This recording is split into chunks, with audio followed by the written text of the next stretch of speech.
Right.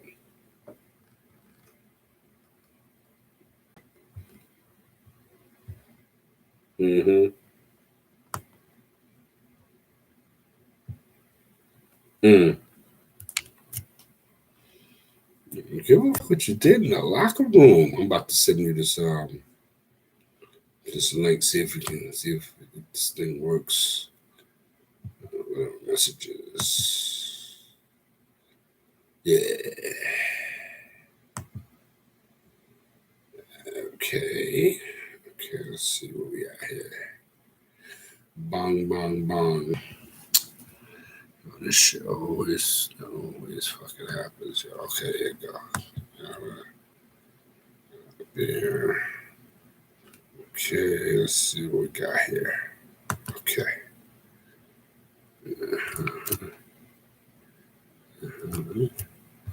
Oh, damn. Okay, so there. Highlight this. And click. Let's see. And go to Twitter. Over here. Control V. Okay. What am I doing wrong? What am I doing wrong here? What am I doing wrong?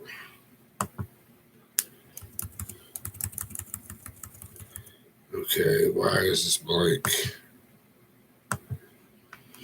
Okay.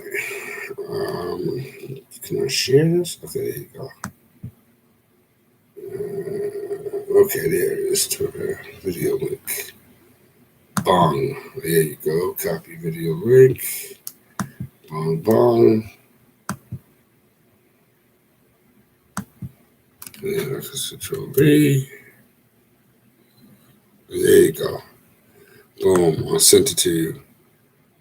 And boom. There. Okay.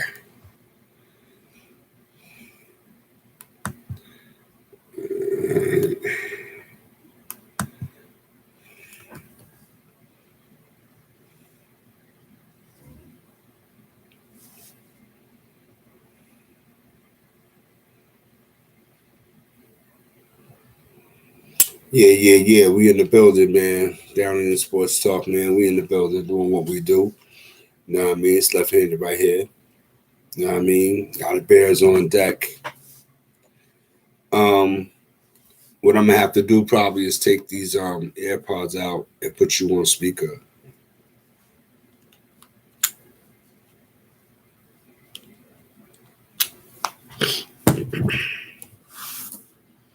Boom. Speaker off. Speaker on. Go ahead.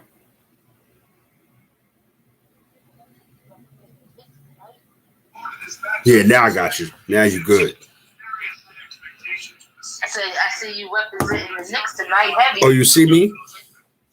Yeah, I see you. Yeah. Knicks in the building all day, man. Hard body. That's right. Knickerbockers. That's right. That's right. You know what I mean? Somebody got to do it, you know. I don't care if it's the year 2036. I'm going to be at the parade. All right.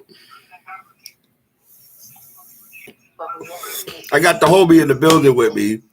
You can't see her, but she's here. Word up. What's up? Yeah. We're gonna do a little abridged version tonight. We talked about a little bit of things, you know, behind the scenes or whatever. We really was talking about the Deshaun Watson thing, but that is neither here nor there, man. That's an NFL thing. We can get into that once the season gets close. You know what I mean? They're doing the OTA thing now. You know what I mean? I think the biggest story is, in the manner of speaking, is within that same division where you got Lamar Jackson. Like, nah, he's not going to camp. He's not going to OTAs. You know what I mean? Oh, not only Lamar Jackson, right, but also DK Metcalf. Right. So, you know, I think Metcalf told them out of there. Yeah, there are other stories that are going on right now in regards to that, as far as we're talking about, people in not being at OTAs and stuff like that. But That's further on down the line. We got all the rest of the summer to talk about that. It's June. You know what I mean? We're here now. We get ready to head to the halfway point of the baseball season. Stanley Cup playoffs in full effect. Shout out to the Colorado Avalanche. They swept the Edmonton Oilers in the Western Conference Finals. So now they await the winner of the New York Rangers and the Tampa Bay Lightning. The Rangers lead that series 2-1. Again, and the Rangers had the lead in Game 3 and let it get away. Possibly that could be a turning point in the series, but I think that the Rangers, all they need to do is get one. They don't want to come back to New York tied at 2-2. You know what I mean? Then that means Tampa has all the momentum. Again, we in the building live and direct, man. It's Tuesday night. This is what we doing. You know what I'm saying? Joe Girardi. Bye. Joe Madden. Bye. Right? It's a bad day for the Joes. It's a bad day for the Joes. It's a bad day for the Joes. LA is not playing around. Derek Fisher got fired from the LA Sparks. So, the Joes, is crazy right now. You know what I mean? So, again, the Joe Madden thing, again, we talked about that behind the scenes. That was probably bound. There was a lot of factors going into that. Artie Moreno just was like, yo, I can't deal with this no more. I'm paying this guy, Mike Trout, best player in baseball, allegedly. He's 0 for 26. He's doing the Tampa Bay Buccaneers thing for me right now. We lost 12 in a row. Ohtani can't carry the team forever. Where's Anthony Rendon at? You know what I mean? Joe Adele's really been garbage since he's come up from the minors. You know what I'm saying? So it's a whole Noah Syndergaard is pitching like a bum. Like what's you know what I mean? It's a whole bunch of stuff going on with the Angels. And it's not sunny over there. No, not at all. Not at all. The California dream is looking like a nightmare. It's looking kind of suspicious right now. I think that even with the thing with Joe Madden and Derek Fisher and stuff like that, the Derek Fisher thing, that probably couldn't be helped. I think that when a women's basketball, I think they're better served by being coached by women. That's just my opinion on that. That's as sexist as you're gonna get from me in that regard. You know what I'm saying? I just think women basketball players should be coached by women coaches. Simple as that. I mean, you know what I mean? Because for me, it's simple as if you got all these WNBA titles and this and that and the third, you're eventually going to bounce to the NBA because now you're a successful WNBA coach. You're making your bones. Whoop-de-woo. You're going to go to bigger pastures. Why don't you give these women a chance to come from the college ranks? You know what I mean? And you know what I mean? And let them get their shine on. That's as sexist as you're going to get from me. You know what I mean? I feel that's just how I feel. I feel like women, especially basketball, because again, women's coach basketball. You know what I mean? I just, I hear you, but coming from my perspective, especially, since in our high school, I played, basketball. Okay. I played some a little bit of college, and in Oakland High School, I always had a men's coach. I never had a female coach until I went to school. So I've seen it on both sides. I think either gender can coach. I can see more of a personal.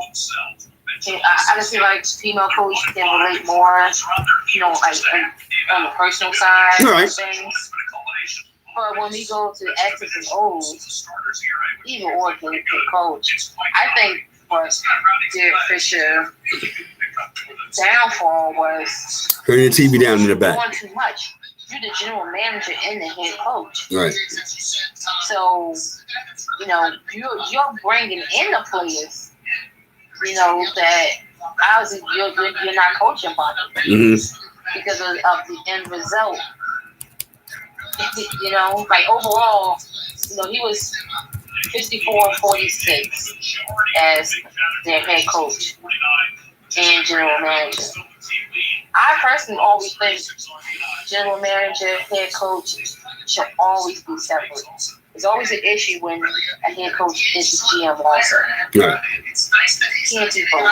You gotta focus on either being a head coach or being a GM. Right. I think that's where, you know, his downfall was. I mean, this season,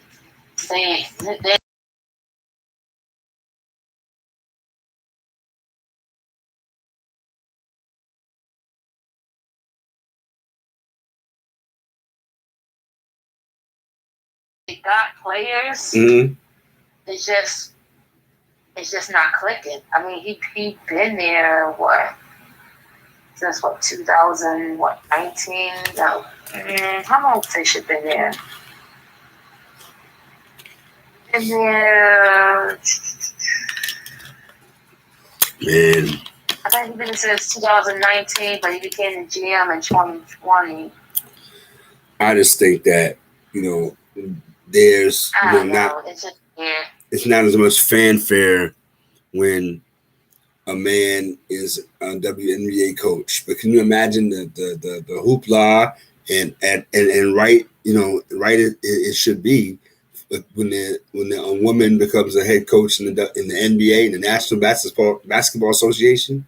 So I just think that you know, can you imagine? It's gonna be crazy. What's the closest one? Yeah, it's gonna be crazy. So I just think that, you know, women should, you know, be able to have that space where they can, you know, grow their careers in this, you know, in the professional ranks, you know what I mean, and get and make their bones as well. You know what I mean? I mean, again, you know, you could have a couple of men, you know, coaches in the league. I don't see nothing wrong with that. I'm not mad at it.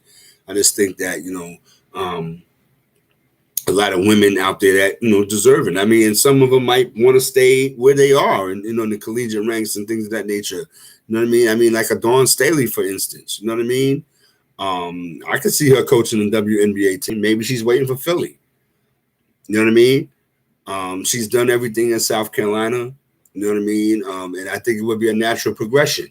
And that's just me, man. That's just me just looking at a big picture, a macro view of it. But yeah, the NBA. I mean, go ahead. I mean, when you look at male coaches, there's still a lot in Division I basketball. I mean, right now, I hear what you're saying. I feel like right now the percentage had turned. Like right now, there's 63% of head coaches in the NCAA are female now. So what you're saying is true in college. So I'm thinking, you know, within the next couple of years, we may see a whole turnaround where there are enough of female head coaches in the WNBA. Because that's how women's sport is now going. Right. I mean, yeah, absolutely. You know, absolutely. Male dominant. So I mean, you could be onto something. Yeah. You could be seeing within the next, you know, 2 to 3 years where there's nothing but women coaching women in women's basketball. And we may also see, you know, our women on the sidelines as like maybe assistant coach or a bench coach in the NBA. I mean, you know, Becky Hammond. Yeah, I mean, yeah, Becky Hammond was the closest one. Right. I truly thought that she was a great candidate to be a head coach in the NBA. I mean, she coached the Spurs Summer League team. I thought that, you know, she possibly could take over for Pop in San Antonio. And see how that is not such a strange idea, like, you know what I mean? Because they groomed her, and they, you know, made sure that she, you know, she learned under the best. And I think that, you know, we're gonna get there one of these days. You know what I mean? But again, we already have a woman manager in minor league baseball. The Yankees, they had to beat everybody to the punch. You know what I mean? So again, we have women referees. I mean, again, they have women referees in the NBA Finals and women referees in the Super Bowl.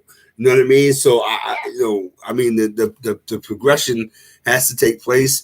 And again, I'm all for it, yo. I think that again, it's especially in this year right here, the 50th year Title IX.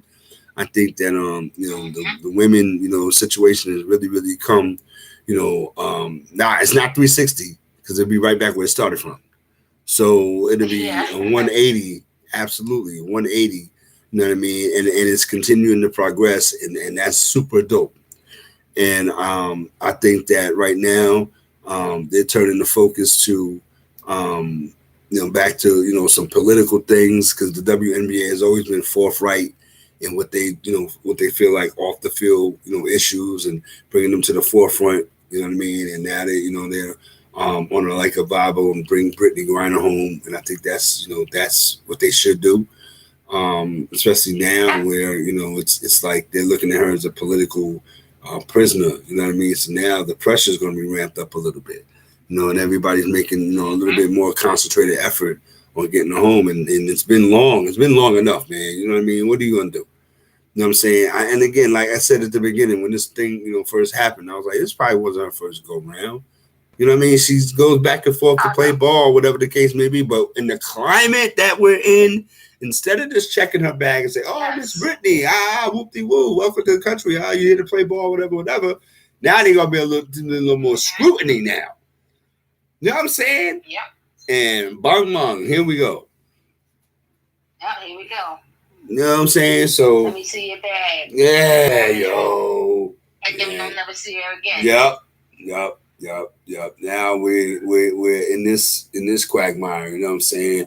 But again, man, it's always things, life and sports and politics and the justice system always seems to get tangled up, yo. Before it was separate entities, now it's all tangled up all the time. Everybody's involved with everybody else, and but that's just it's what it is, man. It's sad to say it's what it is, because that's the punk way to look at it. You know what I mean? Like, what you gonna do about it? Yeah. You know what I'm saying? But again, we're just people that just talk about it. We're just like media people. Like, we have to discuss amongst ourselves, but we small fries in this thing. You know what I mean? But we're looking sense perspective. They're looking at it from a entrepreneur and a commerce perspective. So they're gonna do what's best for the dollar bill. Everything else be damn. Yeah. Everything always comes back down to the money. Money and power. Yeah, man. So I don't know, man. It's just I hate to have to bring up something, even just talk about this, because I want to get into the Girardi thing before we get up out of here. But what is your thoughts about the players in Tampa Bay who declined to wear the LGBTQ plus pride logo on their hats and uniforms? I mean, see, when it's so funny, that you asked that. Me being a part of the community, it's funny to me because it's not about the pride. No, it's about the money. They want to sell the merchandise. That's my whole gripe with the NFL, with wearing the military stuff. Right. And now what's the next money grab? Pride. We can sell this type of merchandise. They want to show their support, with having that on the helmets and on the uniform. But guess what? If they found out that one of their right, let's go. The community, let's go. They want to get him off the team. Right. They want to clown him. They want to make him feel some type of way so that we can get out of there. That's the thing. Like, I don't care if you wear whatever logo, whatever colors on your jersey. What about if that's your teammate? Like, is your teammate comfortable? Does he have to hide himself? Right. Because you thinking that this is a part of the community, they automatically want to, like he's looking at you some type of way. Mm-hmm. Right. And that kills me. It's like, who cares what somebody does in their bedroom? Right. Why does it matter? Right. Did he ever look at you any type of way or make you feel uncomfortable? Right. Type of sexual manner. Right. And if the answer is no, then what are we talking about? Okay, then he should be fine. Right. Yeah. Then what's the issue? Right. But they want to throw in, oh, well, they want to wear this. Well, this team's wearing this. They're doing this for pride. Okay, but what about the closeted player that's on your roster that's afraid to be yourself because you guys want to clown him? It's all a money grab. It's all a money grab, you know? It shouldn't matter what you do in your personal life. It's what you can do on the field. Like, just to say, like, for out of nowhere, you know, one of the biggest players in baseball is gay. Okay, let us say, you know, that's when the shit gonna hit the fan. Yeah. Oh, Mike Trout came out and, you know, he's gay. Yep. Or is he not going to be your favorite player anymore? No more. Right. It's Are you going to try to push him out the league now? Right. You know? Mm-hmm. We're going to make him the face of baseball. Mm-hmm. We have our first open gay player. Right. He's on every commercial. Right. Now we got rainbow mitts. We got rainbow batting helmets. It's all about money. Why can't he just be a player? Oh, shit. You know? Crazy. Shit. You're right. Gotta spin it. Oh, now, you know. Oh, shit. The third base pad is a rainbow pad. Like, what we doing? Why can't we just play baseball? Who cares? The pitcher's mound is, you know what I mean? Oh man, wow. The pitcher mound got a rainbow flag on it. Oh man. Each base is a different color. Right. The damn flag. Like, why can't he just be who they are? Right. Why can't he just be a member of the team, another one of the guys, right? Or just another guy on the team. Right. Yeah. Who cares what he does when he's not on the field? Right. So the whole thing about them not wearing it, I don't care. Right. It don't hurt me. Right. But it's probably, but what's hurting is that players that could be in their locker room that's part of that community that he can't express himself. It might be one of them. One of the ones who declined to wear it. They just trying to front it off. Exactly. One of the biggest things that I have always noticed, the person who has the most things to say about someone's sexuality is the one that's hiding their own. Yep. You know, like, be comfortable. Right. What I'm doing in my private time shit. Right. You know what I'm saying? I don't listen, man. Listen, I'm gonna tell you something. My brother's in the life, right? And like, I don't give a damn what he does in his time. That's him. He's a grown ass man. First of all, right? Second of all, I don't care what he does. Nothing's going to change the fact that that's my brother, right? And that's the fact that I try to impress on him. That's because I'm not, my brother isn't in the life or whatever. That's you. I'm not downplaying you. You never hear me downplaying. You're the one that be on that bullshit. I'm not, you know what I mean? Listen, let's go to a Yankee game. Oh, no, I'm not going to that. Do you hear me downplaying? You want to jump out the window because you don't want to go to a Yankee game with me? You know what I'm saying? You don't fuck with baseball? Okay, nigga, what? I don't mess with what you do. You know what I mean? But if that's all right with you, as long as you're being safe and you're doing what you do, then do what you do. I don't gotta be there, you know what I mean, waving pom-poms, no pun intended. I ain't gotta be there like that, on it like that. Cause I'm not on it like, I don't give a fuck what you're talking about. I don't be on it like that. Yeah. You know what I'm saying? And not that there's nothing wrong with it. I'm there, and they will say, oh, because you don't know. And I flip the script on them. Because you don't want to go with it, something wrong with baseball all of a sudden. You know what I mean? What? Yeah. You know what I mean? But they always say no, it's different. No, it's not. It's not different. It's the same. You are who you are. You like what you like. I am who I am. I like what I like. Because you choose not to like what I like, I don't care. But because I don't like what you like, then it's a problem. Get the fuck out of here. You know what I mean? Now you're making me mad. Because again, I don't care what you do. I don't care, you know, how you rock and how you move. That's none of my business. You know what I'm saying? But I respect it. You know what I mean? But I'm not gonna be like, oh, okay, that's okay, that's cool. That's you. You do your thing. As long as you good, you all right. You all right. You all right. You know what I'm saying? Exactly. As long as you're happy. Right. Go ahead. Why does right? Why does what I think make you move how you move? Matters. Right. Yeah. Because it don't. So, I don't care at all. So the fact that they don't want to wear it, I'm fine with it. Right. Guess who else don't wear rainbow shit?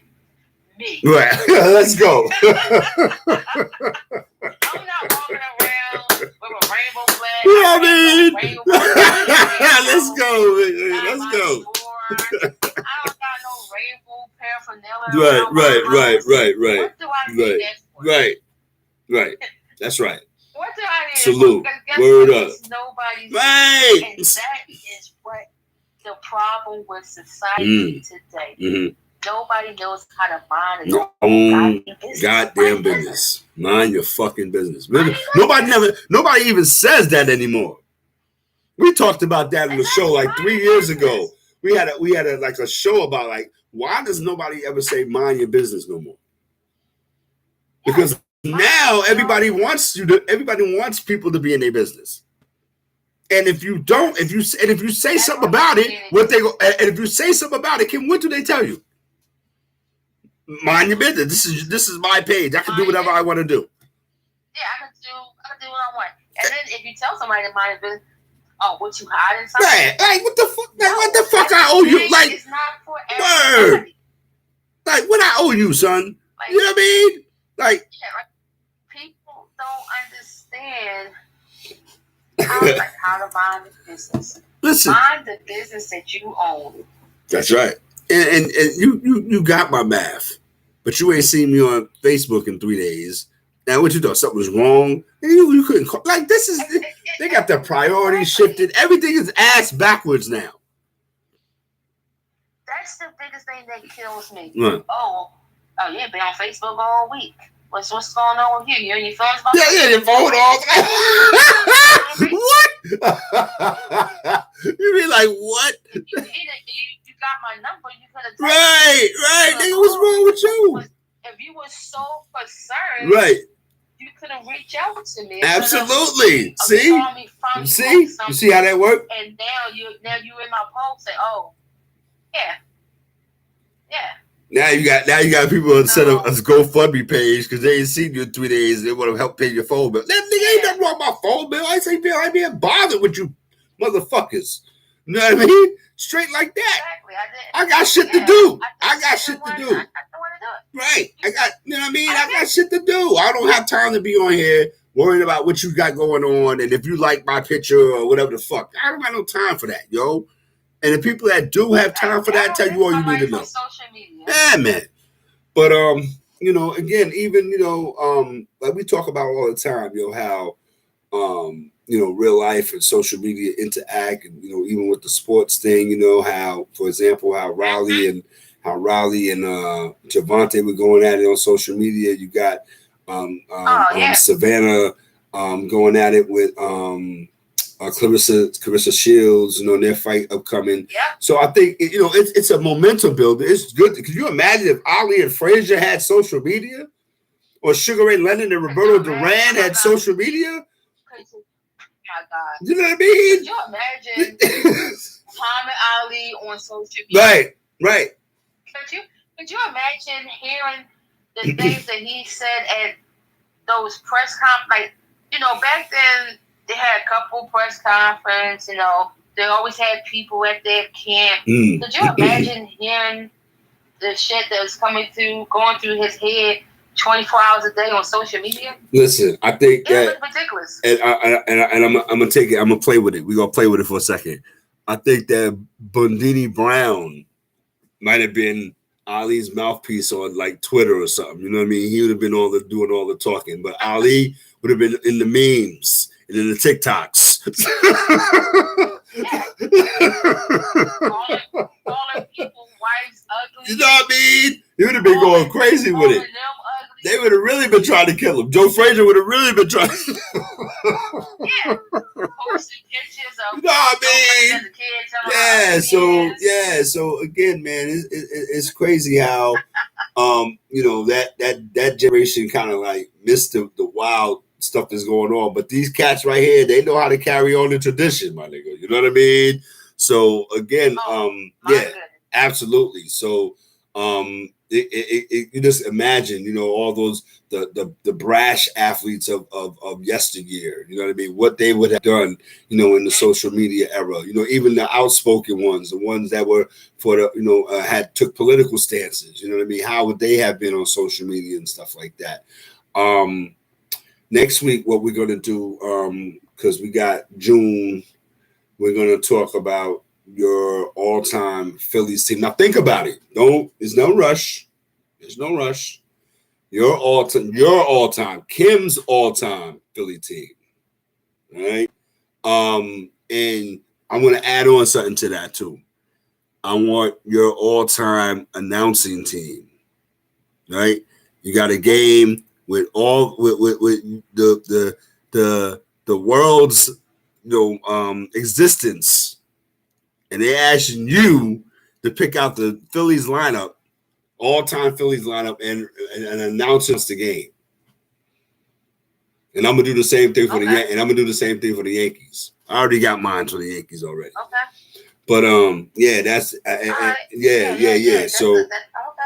All right, so that's what that is, and salute to all the people out there, man, that's trying to make a real difference out here, man. You know what I'm saying? Not just because they feel like they dealing with some kind of peer pressure or whatever. I ran across a cat, man, that was vibing off my music, man. And he was like, he talked to me, man. And again, I'm a dude that, you get my attention for a couple minutes and then I start thinking about other stuff like that Dave Chappelle skit where people be talking to you, you start thinking about other shit. But that's that, but he kind of, I walked away from that conversation feeling really, like, wow, you know what I mean? Because you don't really get the chance to really just kind of like interact with people in their eye. You know what I mean? Because social media, you don't get to look people in their fucking eye. You know what I'm saying? So I looked him in his eye, he looked me in my eye, like, you know what I mean? And we chopped it up like Ben. He was like, yo, I appreciate you. Whoop-de-whoop. And that was cool. And I just want to say, man, it's people out there that kind of like, whatever you got going on, it might not appeal to somebody, but it could appeal to anybody. Because anybody will come up on you and they'll, be like, yo, I'm checking you out, whatever. So don't think what you're doing is in vain, because it's not. Especially in this era. It's like almost 10 billion people on this earth. Somebody's going to kind of concur with what you're talking about. No matter how strange or, out of the box it may seem, somebody's going to concur with you. You know what I mean? And that's all it takes, man, to spark a vibe and make people want to, feel like, what they're doing is they're doing it for a purpose too, man. So I just wanted to bring that up for a hot second, man, because again, at the end of the day, we're in a time right now where you really gotta, put people on the knowledge, man. Because again, they got the improper knowledge, improper education. They're experts on the wrong stuff. I'll just say it like that. You know what I mean? And this generation is woo, in for it, boy. Word is bond. Oh, I hate to say it. But it's crazy. It is what it. Yeah, it's really, really bad, yo. It's really, really, really, really, really, really, really, really, really bad. But and just hope that you got your people that you have in your life and who are close to you, man. Make sure that they out here in this wilderness, man. They know the difference between right and wrong. They can see past a lot of the nonsense, because that's what we doing on this show. We see past a lot of the nonsense. You know what I mean? We could talk, have some fun with it. You know what I mean? But at the end of the day, we always realize it comes back to cream. You know what I mean? Cash rules. But I'm from the school. I'm from the old school. You see how I do it, right? You know what I mean? Don't laugh. It's real over here. I like to see things. You got the Knicks. Yeah, absolutely. You already know. I'm from the when the game was a game. You know what I mean? And now it's like we talked about many times where it's it's entertainment now, and it's kind of hard still for me to get that part in my head. You know what I mean? And it's business first. Especially when they're trying to cut the games, cut the number of games. Right. We were gonna talk about that too. I'm glad you brought that up. You know what I mean? Because again, I'm of the thought process that leave it alone. And Richard Jefferson, he put some sauce on it a little bit.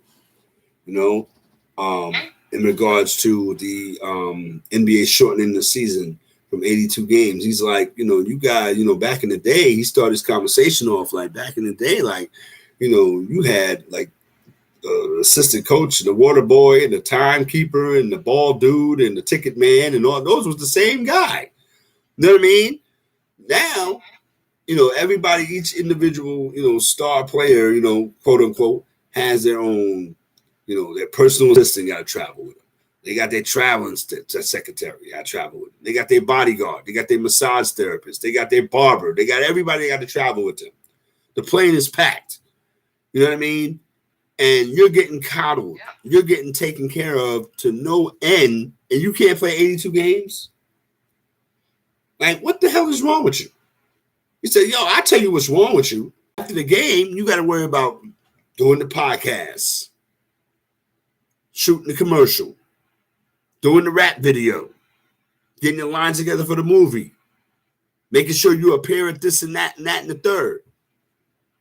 And by the time you get ready to play that game in February in Memphis, you want to take the night off.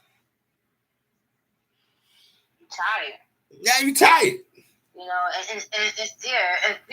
As I said before when we talked early, it's like when you sign that contract, you are 100% committed to playing basketball. Whatever you do on your off time, that's when you do it. Because if you want to shorten the season, then we got to shorten your check. You got to shorten your check. And that's not going to work. Trying to get that money back. Right. That's not going to work. You know what I mean? So, again, y'all got to come up with another plan. And like I said, I get how they feel. Okay. I want them to shorten the season. They may can, tweak it a little bit. Like all those back-to-backs, I shouldn't, I can understand I shouldn't have to play in the West Coast on Monday, and then on Wednesday I'm playing on the East Coast. I can understand. That can take a toll. That can, that's law. If they fix it and, maybe we make our way, we play games making our way over to the West Coast. Maybe I'm playing in LA. And maybe I'm playing, in Utah. Maybe I'm playing in San Antonio. And then maybe I'm playing in Memphis. I'm making my way over to the East Coast. Now, I can see, doing that with the schedule maybe. Like a little bit here and there. But to shorten the season, no, I'm not with that at all. Right. I'm going to be the devil's advocate on that. You know what I mean? Because you were talking about, maybe, I'm cutting back on some of the back-to-backs. Listen, if I'm the Knicks and I play at the Garden, I could do a back-to-back going to the Barclays Center. Then I'm going to Wells Fargo. Then maybe I'll take the night off and then I'll go up to Boston. Then I might fly down to Miami. You know what I mean? That type of thing like that. You know what I'm saying? But like you said, if you're taking a trip from Miami to Seattle, you know what I mean? That to San Francisco rather, then that's not going to work. That's not going to work. Yeah. So that's what I'm saying. Like, if you make, you could or like I said, make back-to-backs only within team in your division. That makes sense because a lot of those teams are geographically Yep, absolutely. Yeah, absolutely. Back with the Knicks. Right. I'm in Philly. Right. New Orleans, Atlanta. Yep. We got home and home. Yep. Do a home and home. Absolutely. Yep. You're only going up and down 95. Yep. Me, try to get all freaking flyer miles. Yeah. Me and the Wizards. You know what I mean? Up and down 95. Right. That's right. I mean, again, at the end of the day, we in Miami. That's a quick. Right. That's a quick flight. Yep. Quick flight. You go to stop off in Charlotte. Quick flight. You know what I mean? Yep. Yeah. Boom. And then we can start making our way over. Mm-hmm. I shouldn't have to go from Memphis. From Philly to Memphis, and then I'm back to Philly. Right. Come on now. Right. Or like you said, Philly to maybe let's say Philly to Atlanta, then to San Antonio, then to Sacramento, right? Then back to Oklahoma City. You know what I'm saying? You know what I mean? So I mean, again, if you're gonna something like that could be cool, but I'm not trying to shorten the season. Right. Number one, it's too much money that's going to have to be moved around. You got contract with TV. You got contracts with the stadium. Stadium's got contract with the vendors. The stadium got contract with people who's working at the stadium. You know? We got ticket sales. Well, like the commercials and stuff like that. They buy space. All of that. Absolutely. It's a domino effect. Absolutely. If you want to shorten this, you already shorten the season whereby with this low management crap. Right. All of a sudden, you did that all of a sudden by the load management. All of a sudden, you can't play in the Charlotte game. Right. Because Charlotte's like 3-29. You don't want to play in Charlotte because you got a game in Philly tomorrow. You want to be right for MB. You know what I mean? You want to be right for that, but you want to shorten the hard-working people. Right. So you don't want to go. You don't want to go to Charlotte. Period. Right. So you want to take Charlotte off the schedule. Right. Right. You want to catch up to the team. You want to catch up with the team in Philly or in Miami. Right. That's what you want to do. What about Joe Blow, who been working overtime and get tickets? Go ahead. Right. And not for nothing, mommy. They get ready to have expansion. They get ready to expand the NBA is getting ready to expand to Seattle and Las Vegas. So now what? Yeah. Right. Now you got 2 more teams. 2 more teams. Now what? What are you gonna do now? You know what I'm saying? Oh, my back is sore, so I'm gonna skip the Seattle game because it's Seattle. They don't got no, and they ain't selling out. But really, instead of sold out the CU. Right, the CU, right. And instead of having that philosophy about it, instead of doing that, you're the number one guy. You know that you're the guy that everybody came to see. Exactly. But be out there, let them see you. But instead of you trying to get 45 points and be the man, let the number 2 guy get his shit off. Let the number 3 guy, get a few more touches. You know what I'm saying? That type of shit. That's all. So what? They came to see you and you didn't get 50 points, but you got 29 and you won. Huh? You can play. You don't gotta play 35 minutes. Yeah. You can play 20 minutes. Right. Let somebody else, get the most. Let them take most of the shots. Right. You know what I mean? So it's ways, and we discussed that like a couple weeks ago in how this shit even got started. You know what I mean? So I think that it was being done the right way, the way Coach Pop was doing it. But I think that it kind of got, people kind of perceiving it the wrong way. Huh? It got out of hand. Yeah, it got out of hand. It got in the wrong people's hands. It got in the wrong people's hand, and they took it and blew it out. And now here we are. It's turned into a noun. Load management. Management. Yeah. I'm surprised that somebody ain't got an album named Load Management. You know what I mean? Now when we look on the scouting report and the injury report, we see rest. Right. And what job? Right. You say, you know what? I'm not going to go to work today. Why you not going to work? Take this as a rest day. Rest. But I'm going to pay millions of dollars. Right. But this is a rest day. It's a rest day. You know what blew my mind this year? Not only the fact that we had a part-time NBA player for the first time ever. Mm-hmm. Kyrie Irving was a part-time NBA player. I never seen no shit like that ever. Mm-hmm.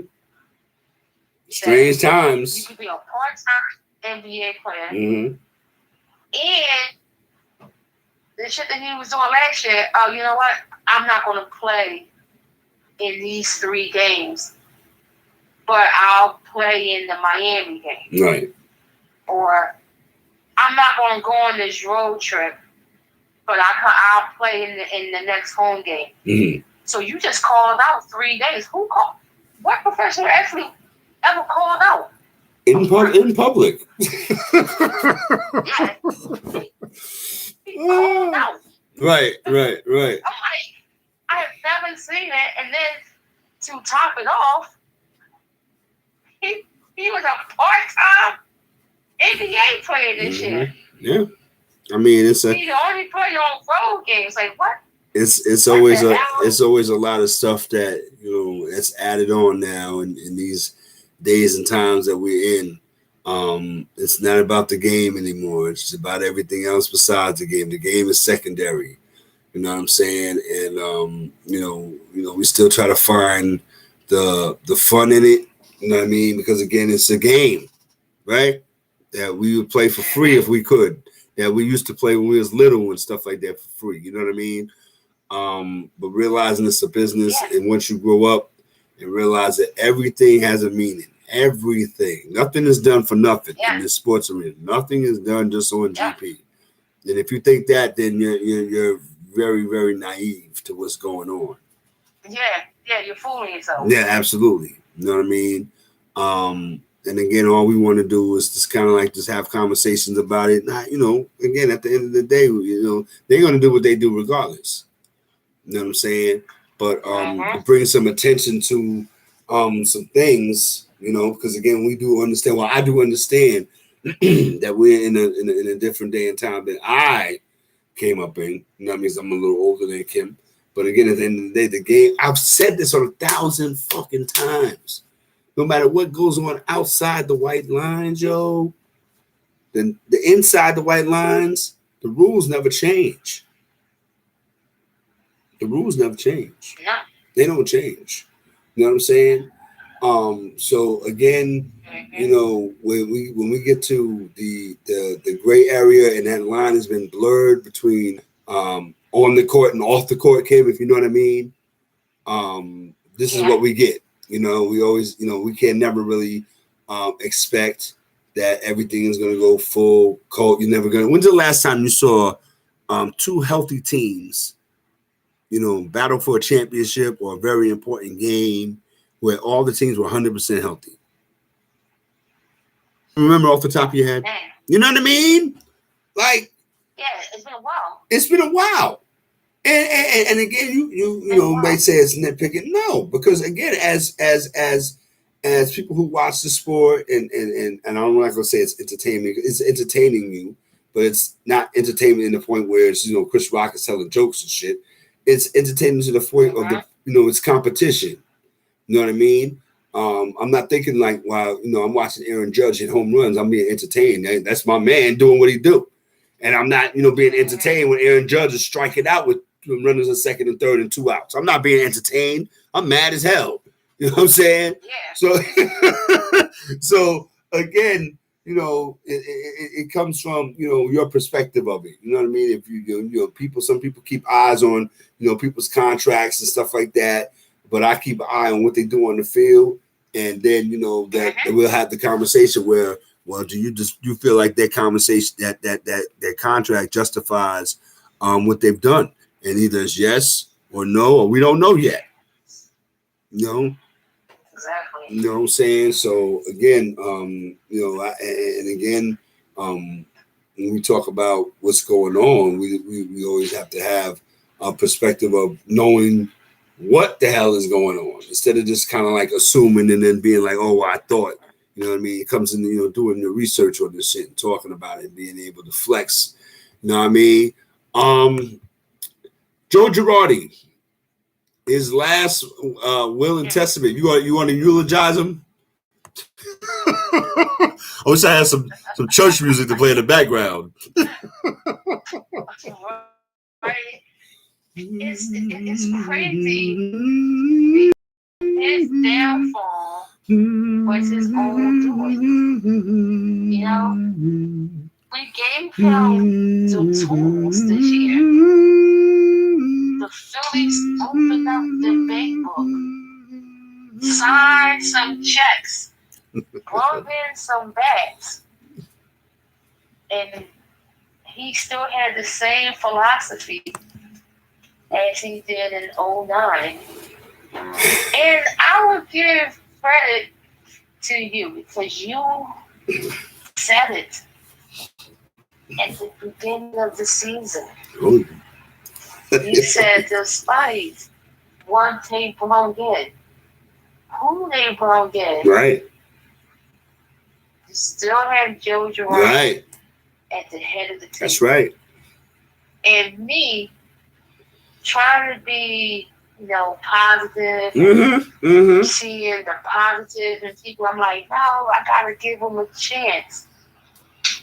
And what I saw is what you Yankees fans had saw. Because when I go back to 2008, when y'all won that championship, I guess I realized that wasn't his team. That team was already established, and he was just a guy sitting there. He came from being the backup catcher to the manager. Yeah, you know what I mean. And again, with those particular squads, that those teams weren't going to be denied. You know what I mean? Me and you could have managed them teams and we'd have won World Series. You know what I'm saying? But I think that Girardi, when he does some questionable things, I could go back to the Yankees with, he decides to kind of like, they Posada bunt in situations where he shouldn't have bunted. Like, it's just crazy. Like, and us being just watch the game, have been watched it long enough to know what to do in certain situations. Like, yo, you're a manager. This is what you get paid to do. You know what I mean? You're supposed to be the be all, the end all. We are novices in this shit. You know what I mean? But exactly. Again, he goes to Philly, whatever, and he, does what he does. I said, y'all, listen. I told you. I said, listen. You know what I mean? Joe Girardi is not going to be long for them.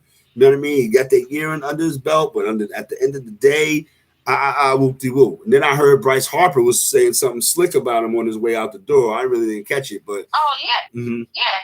They said that they was laughing at him. They said they was laughing.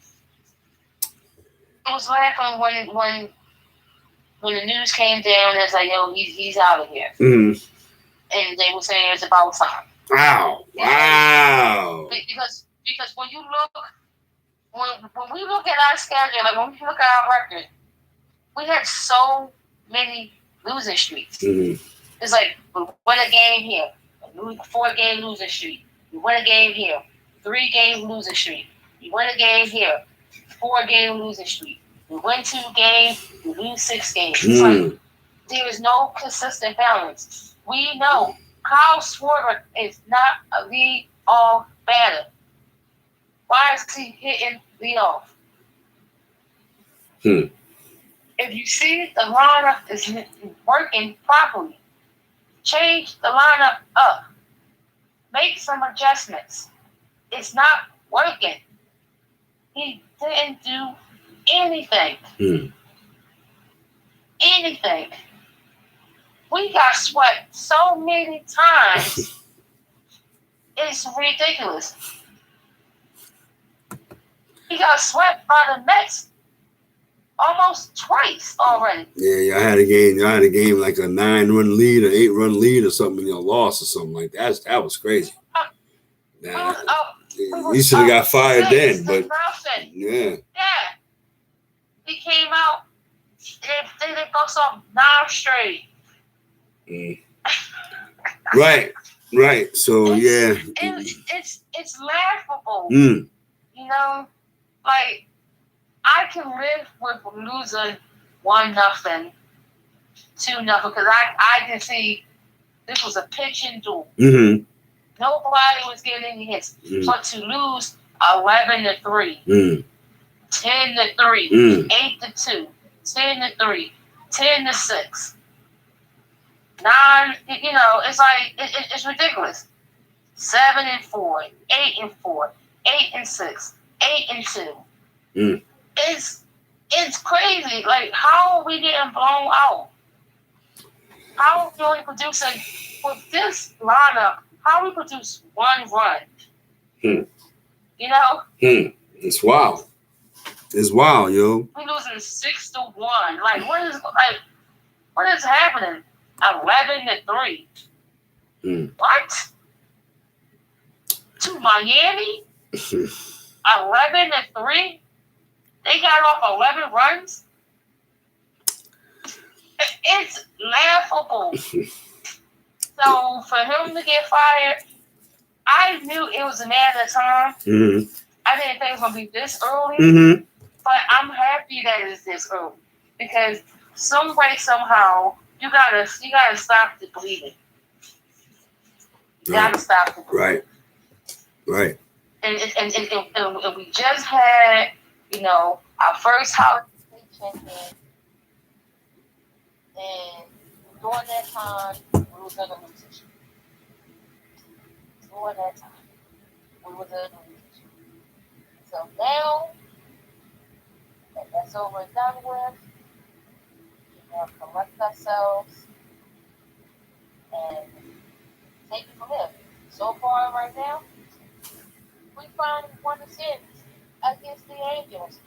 Even though it's the Angels who's on the 12-game losing streak, but guess what? So were we. We just lost back-to-back series. Right. To the Mets, it's the Giants.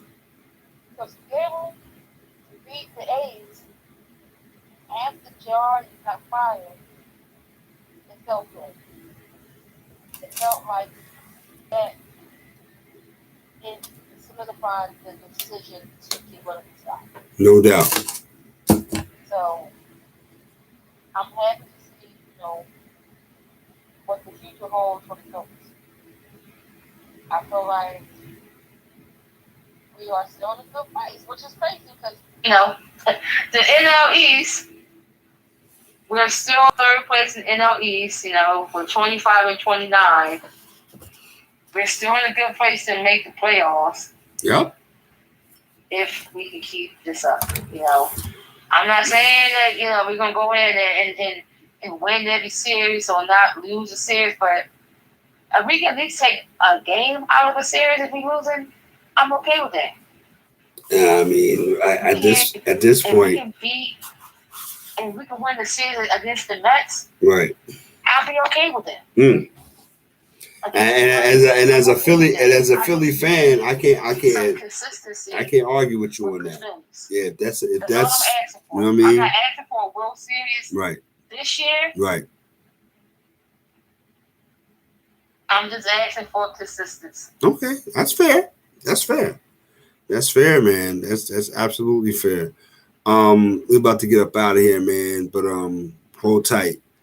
All right, we're about to turn this live stream off. Appreciate y'all for checking us out, man. This is what we do over here on Tuesday nights, man. Shout out to my co-hosts. Kimmy's in the building. We're gonna have the banner up for y'all real soon, so y'all see what it is and what we're doing. All right, so we're about to get up out of here, man. All right, till next week, man. We're gonna talk to y'all. This is how we do it. Down and in. We out. Peace.